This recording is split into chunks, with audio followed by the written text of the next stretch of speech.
This chicken sandwich is my go-to recipe when I can't be bothered to cook. We've all had that feeling, we just want something quick, simple and easy. This one right here is just that. To make it, we're going to add 8 large boneless and skinless chicken thigh to a mixing bowl, along with 2.5 grams of sweet paprika, half a gram of dried oregano, half a gram of dried thyme, and half a gram of dried basil. Now I'm using chili in this recipe. Obviously you don't have to use this if you don't like it, and you can also take the seeds out to mellow it down. We're going to need 1 or 2 depending on your heat level, and I recommend slicing the chili into quarters. Stack those quarters together and we can just thinly slice these into small pieces. You can leave it as it is, or you can go over it with the knife again to make it even more fine.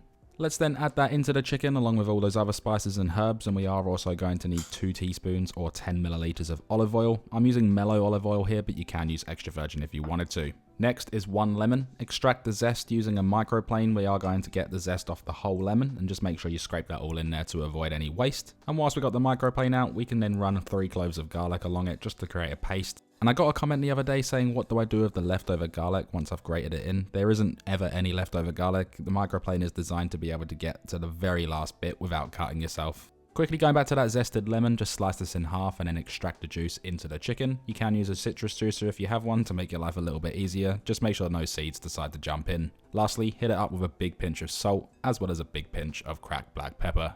With the marinade created, we can then mix this really well, making sure everything is combined. Each piece of chicken is completely coated, just until you have something that looks like this. Then we can place this in the fridge for up to 30 minutes, all the way up to 48 hours, or if you're running out of time, just use it straight away. When you are ready to cook, evenly spread the chicken out onto a lined baking tray. It should fit on one tray, just make sure nothing's touching, otherwise it won't cook properly. Then transfer it to a preheated oven that's at 200 degrees Celsius or 390 degrees Fahrenheit and bake for about 20 to 25 minutes. You can also sear them in a pan, as well as using a barbecue. While the chicken's cooking, we can make our coleslaw. Right here is 100 grams of both white and red cabbage. I like to separate a couple of layers just to make it a little bit easier to work with. You don't have to do this, but it does get a better end product. And then just slice this up nice and thin, and the correct terminology for this in the culinary world is chiffonade.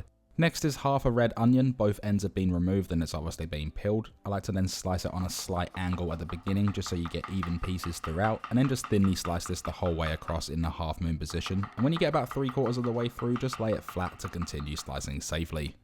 I'm using 2 spring onions or scallions. They are optional. Please don't go out and buy a whole bunch just to use 2. It's pointless and it's a waste of money, and I obviously don't want you to do that. If you do have them though, and you are going to use them, just thinly slice them from the white root all the way to the green stem.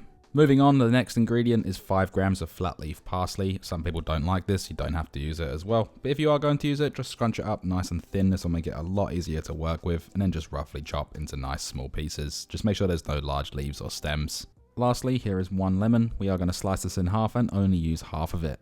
Now with everything in a bowl, add in 100 grams of natural Greek yogurt. Squeeze in half of that juice of that lemon. Obviously you can save the other half for a drink or another recipe.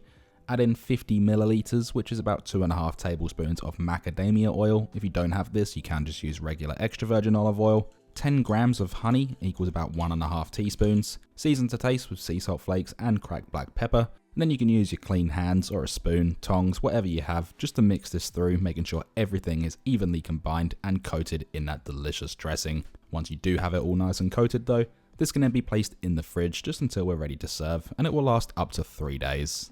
Now going back to the chicken, I had mine in the oven for 22 minutes to get that nice golden char on top. Now because there is 8, I'm going to stack 2 on top of one another, so 2 per serving, and chicken does shrink when it cooks, so it is best to do this. I'm then going to add over 1 slice of cheddar cheese onto each serving. I'm not using any of that fake stuff, so don't worry about that. And obviously you don't have to do this if you don't want to. But with that on, we are going to allow it to melt, and you can also place it back in the oven with it off just to allow that to melt. As for the buns, I'm just using a regular white burger bun. You can use anything of your choice depending on what you have. And what we're going to do with this is toast it to your liking. As for me, I like to place a pan over a medium-high heat. Add in a small amount of butter. There isn't really no measurement to this, just enough as you like. And then place the buns in. Toast them for about 2 minutes, just until they're nice and golden. Flip them over for about 20 seconds, and then just remove them from the stovetop. Obviously, you don't even have to toast them if you don't want to, but it is always nice for a bit of texture. Once that's all done, place the coleslaw on the bottom of the bun. You don't need to add any mayo because the dressing is in the coleslaw already. And this coleslaw recipe serves 4, so make sure you just portion it out evenly. Place over that juicy, cheesy chicken. Make sure it doesn't slide off though, because it can easily happen. And then I'm using a base mayonnaise just for the top of the bun. Obviously, you can use any sauce of your choice. And if you want to check out one of my other recipes, more than welcome to do so. And this is just a base mayonnaise, which I'll leave a recipe for in the description. Place the top bun over the top, push it down a little bit just to make it nice and compact so nothing falls out. And you can also add anything else of your choice, pickles, tomatoes, anything really. And what we've just created is this delicious, beautiful chili lemon chicken sandwich. Now the only thing that is left to do is, of course, we can then dig in.